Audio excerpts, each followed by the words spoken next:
Hello everyone and welcome back to yet another episode of Literate. Today we're going to study some more English grammar. Grammar നോക്കുമ്പോൾ നിങ്ങൾക്ക് എല്ലാവർക്കും പേടിയായോ കുട്ടികളെ? പേടിക്കേണ്ട കാര്യമൊന്നുമില്ല കേട്ടോ. എന്താണെന്നറിയോ? Because you are going to get a very easy grammar class on literature. അപ്പോൾ നിങ്ങൾ എന്താണ് ജസ്റ്റ് ചെയ്യേണ്ടതെന്നറിയോ? Just like, share and subscribe by enabling the bell icon. പിന്നെ ഞാൻ ചെയ്യുന്ന എല്ലാ വീഡിയോസ് നിങ്ങൾക്ക് കിട്ടിയിരിക്കും. അപ്പോൾ ഗ്രാമർ എളുപ്പമായി. പിന്നെ എങ്ങനെയാണ് your exams will be easy just with a snap. Okay, ഇന്ന് നമ്മൾ എന്താണ് ഗ്രാമറിൽ പഠിക്കണമെന്ന് അറിയാം. മെയിനായിട്ട് ഇംഗ്ലീഷ് ഗ്രാമറിൽ 8 പാർട്സ് ഓഫ് സ്പീച്ച് എന്ന് പറഞ്ഞൊരു സംഭവമുണ്ട്. എന്താണ് ഈ പാർട്സ് ഓഫ് സ്പീച്ച്? നമ്മൾ എന്ത് പഠിക്കാൻ തുടങ്ങുമ്പോഴും അതിൽ ആദ്യം ഒരു ബേസിക്സ് ഉണ്ട് അല്ലേ കുട്ടികൾ? അപ്പോൾ നമ്മളിപ്പോൾ ആൽഫബറ്റ്സ് പഠിക്കുമ്പോഴും നമ്മൾ ആൽഫബറ്റ്സ് ഉണ്ട്, വവൽസ് ഉണ്ട്, കോൺസണൻസ് ഉണ്ട്. അതേപോലെ തന്നെ parts of speech also there are 8 parts of speech. ഏതൊക്കെയാണ് അപ്പോൾ ഈ 8 parts of speech? Number 1 is nouns. Number 2 pronouns. Second part of speech ആണ് pronouns. Third part of speech ഏതാണ്? Verbs. Fourth adverbs. Fifth, adjectives. Sixth, interjection. Seventh, prepositions. And last, we have 8th part of speech, which is conjunctions. ഇതെല്ലാം ഏതൊക്കെയാണെന്നുള്ളതും നമുക്ക് detail ആയിട്ട് നിങ്ങൾക്ക് പഠിപ്പിച്ചു തരാം കേട്ടോ കുട്ടികൾ. ഇനി ഫസ്റ്റ് പാർട്ട് ഓഫ് സ്പീച്ച് ആണ് നൗൺസ്. എന്താണ് ഈ നൗൺസ് അല്ലേ? നൗൺസ് എന്ന് വെച്ചാൽ നിങ്ങൾക്ക് എല്ലാവർക്കും അറിയുണ്ടാവും, it is a naming word. പേരുകൾ. ഓരോരോ സാധനങ്ങൾക്കും ഈ ലോകത്ത് ഓരോരോ നെയിംസ് ഉണ്ട്. അപ്പോൾ it could be the name of a person, ഒരു വ്യക്തിയുടെ പേരാവാം, ഒരു ആനിമൽ. ഇപ്പോൾ നമ്മൾ പെറ്റ്സിനൊക്കെ വെക്കും, അതിനൊക്കെ നമ്മൾ പേരുകൾ വെക്കും. അതും ഒരു നെയിം ആണ് അല്ലേ? അപ്പോൾ അതും ഒരു നൗൺ ആണ്. That's also an example of A noun. പിന്നെ എന്തൊക്കെയാണ്? പ്ലേസസ്, സ്ഥലങ്ങൾ. ഇപ്പം എത്ര സ്ഥലങ്ങളുണ്ട്? ഓരോരോ കൺട്രീസും ഓരോ സ്ഥലങ്ങളാണ്. അതും ആ കൺട്രീസ് അതിൻ്റെ ക്യാപിറ്റൽസും ഒക്കെ ഓരോ പ്ലേസസ് ആണ്. They are also nouns. And things. Yes, the last things ആണ്. ഇറ്റ് കുഡ് ബി അതെന്തൊക്കെയാവാമെന്നറിയോ? തിങ്സ് എന്ന് വെച്ചാൽ എന്താ? ഓരോരോ സാധനങ്ങൾ. Living and non living things ഉണ്ട് അല്ലേ? ജീവനുള്ള വസ്തുക്കളാണ് തിങ്സ് എന്ന് പറയുന്നത്. പിന്നെ ജീവനില്ലാത്ത വസ്തുക്കളെ നമ്മൾ തിങ്സ്, നോൺ ലിവിങ് തിങ്സ് എന്ന് പറയും. ഇപ്പോൾ ഒരു എക്സാമ്പിൾ നമുക്ക് ഇനി ഓരോരോ നൗൺസ് ഓരോ ഡീറ്റെയിൽ ആയിട്ട് പഠിക്കാം. എന്തൊക്കെയാണ് ഈ നൗൺസിൽ തന്നെ ആയിട്ട് കുട്ടികളുണ്ട്? ഓരോരോ പാർട്സ് ഉണ്ട്. എന്താണത്? ഫസ്റ്റ് ആണ് പ്രോപ്പർ നൗൺ. ഈ നെയിംസും പേരുകളും എന്നൊക്കെ പറഞ്ഞില്ലേ ടീച്ചർ ആദ്യം? അതിനെയാണ് നമ്മൾ പ്രോപ്പർ നൗൺസ്. ഓരോ സ്ഥാനങ്ങൾ, ഓരോരോ പേരുകൾ, ഓരോരോ വ്യക്തികളുടെ. ഇപ്പോൾ നിങ്ങളുടെ പേരപ്പോൾ ആവാം രാം, സീത, ജോൺ, മേരി, അങ്ങനെ ഇഷ്ടം പോലെ വ്യക്തികളുടെ പേരുകൾക്ക് നമുക്ക് ഓരോ പ്രോപ്പർ നൗൺസ് എന്ന് പറയും അല്ലേ? ഇനി ഈ പ്രോപ്പർ നൗൺസിന് ഒരു സീക്രട്ട് ഉണ്ട്. പറ്റിയൊരു സീക്രട്ട് ഞാൻ പറയട്ടെ. എന്താണത്?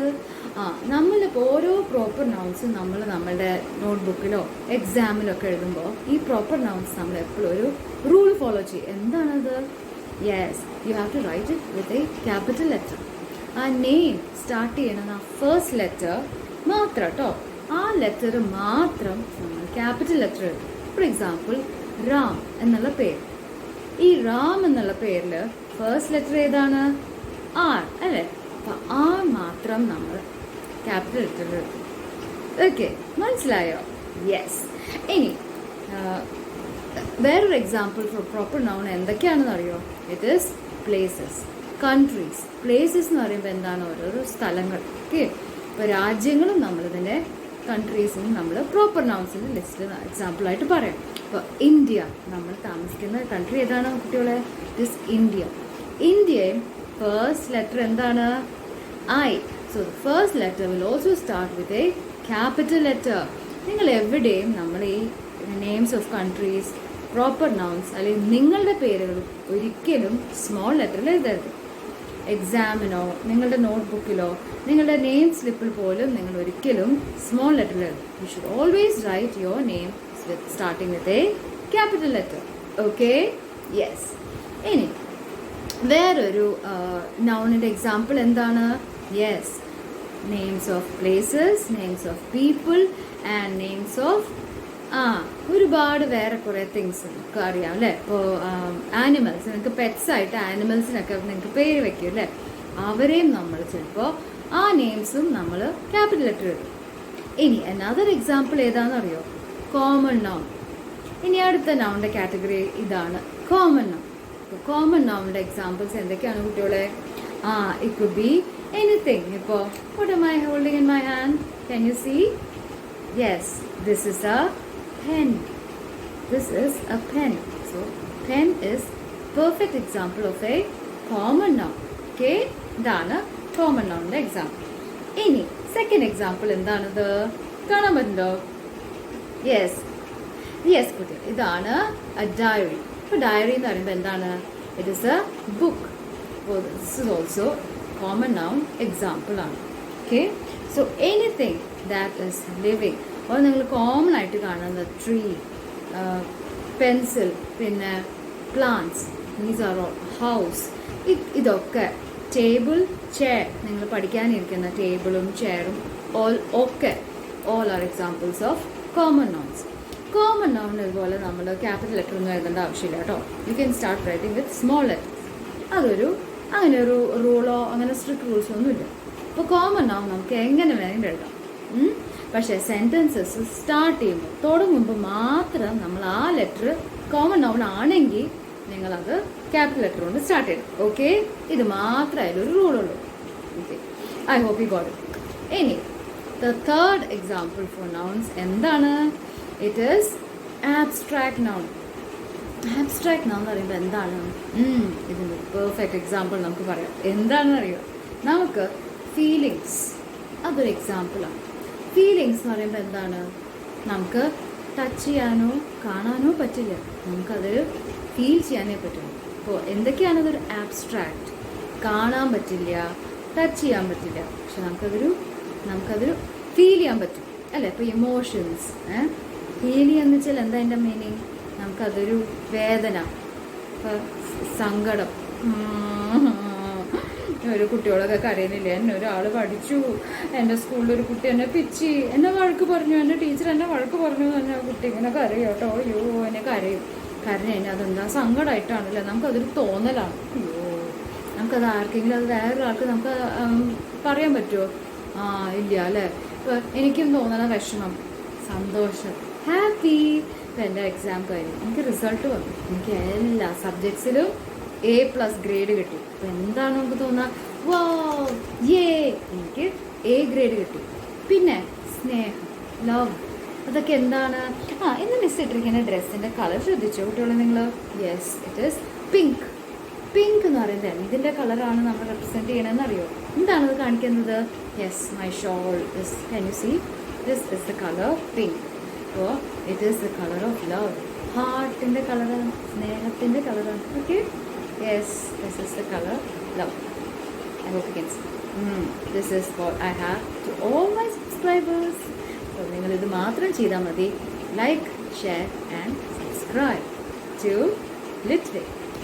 ആൻഡ് ഞാൻ ഇരിക്കുന്ന കളറും ഹാർട്ടാണ്. ഇറ്റ് is the colour of love.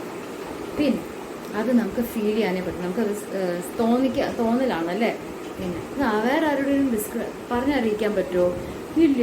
നമുക്ക് അമ്മയോടുള്ള സ്നേഹം, അമ്മയ്ക്ക് നമ്മളോടുള്ള സ്നേഹം, നമ്മുടെ ഫ്രണ്ട്സിനോടുള്ള സ്നേഹം, നമ്മുടെ ഡാഡിയോടുള്ള സ്നേഹം, നമ്മുടെ സിസ്റ്റേഴ്സ്, ബ്രദേഴ്സ്, അങ്ങനെയൊക്കെയുള്ളവരോടൊക്കെയുള്ള സ്നേഹം നമുക്ക് അവരെ കാണിക്കാനേ പറ്റുള്ളൂ അല്ലേ. എങ്ങനെയാണ് അത്? നമുക്ക് അവരെ വേദനിപ്പിക്കാണ്ടിരിക്കാം, നമ്മൾ അവരോട് ഫൈറ്റ് ഒന്നും ചെയ്യില്ല, നമ്മൾ അവരെ ഹെൽപ്പ് ചെയ്യും, സഹായിക്കും, നമ്മളെ പറ്റുന്ന രീതിയിൽ നമ്മൾ അവരെ ഓരോ ഗിഫ്റ്റൊക്കെ കൊടുക്കും അല്ലേ. അവർക്ക് ഓരോ ചെറിയ ഗിഫ്റ്റൊക്കെ കൊടുക്കും, അവരെ ബർത്ത്ഡേക്കൊക്കെ. ഇങ്ങനെയാണ് നമ്മൾ അവരോടുള്ള, നമ്മളെ ഇഷ്ടപ്പെടുന്ന ലവ്ഡ് വൺസ്, നമ്മളെ ഫ്രണ്ട്സ്, നമ്മുടെ പേരൻസ്, നമ്മളെ സിസ്റ്റേഴ്സ്, റിലേറ്റീവ്സ്, അവരോടൊക്കെ നമ്മളെ സ്നേഹം അറിയിക്കാൻ പറ്റും അല്ലേ. അങ്ങനെ എല്ലാ നല്ല കുട്ടികളും നമ്മളെല്ലാവരെയും അങ്ങോട്ടും ഇങ്ങോട്ടും ഹെൽപ്പ് ചെയ്യുക, ലവ് ചെയ്യണം, സ്നേഹിക്കാം. പിന്നെ ലാസ്റ്റ് ഒരു ഇതുണ്ട് കേട്ടോ, നൗൺ. ഈ നൗൺ എന്താണെന്ന് അറിയോ കുട്ടികളെ friends? It is known as collective noun. ഒരു കൂട്ടായിട്ട്. ഇപ്പോൾ നിങ്ങൾ എവിടെയെങ്കിലും പോവാമെന്ന് വിചാരിക്കുക, ഒരു ട്രിപ്പോ അഡ്വഞ്ചറോ എവിടെയെങ്കിലും പോവാമെന്ന് വിചാരിക്കുക, വെക്കേഷൻസൊക്കെ ആയിട്ട് പാരൻസും ഫ്രണ്ട്സൊക്കെ. അവിടെ ഒരുപാട് ഒരു കൂട്ടായിട്ടുള്ള കുറേ ആനിമൽസിനെ കണ്ടു, ഏതെങ്കിലും ആനിമൽ. അപ്പോൾ എല്ലാ ആനിമൽസിനും നമ്മൾ ഓരോരോ നൗൺ പറയും, കളക്റ്റീവ് ആണ്. എന്താണെന്നറിയോ? അത് ഓരോരോ ആനിമൽസിൻ്റെ സ്വഭാവമാണ്. ഇപ്പം നിങ്ങൾ സപ്പോസ് ഒരു എക്സാമ്പിൾ, ഒരു കൂട്ടം ഹോസിനെ, കുതിരകളെ കണ്ടു എന്ന് വിചാരിക്കും. അപ്പം നിങ്ങൾ എന്താ അതിന് പറയുക? അത് നിങ്ങൾ കണ്ടുപിടിക്കാം. ഓക്കെ. ആൻഡ് കുറേ വുൾസിനെ കണ്ടു, ചെന്നായ്ക്കളാണ്. അപ്പോൾ അവരെന്താ പറയാന്നറിയോ? A pack of wolves. A pack എന്ന് പറഞ്ഞാൽ കുറേ, ഇഷ്ടം പോലെ. പിന്നെ അടുത്തത് എന്താണ്?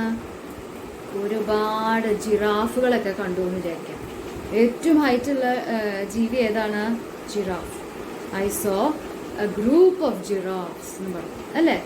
ഇനി നെക്സ്റ്റ് എന്താണ്? കുറേ ലയൺസ്, സിംഹങ്ങളെ കണ്ടു.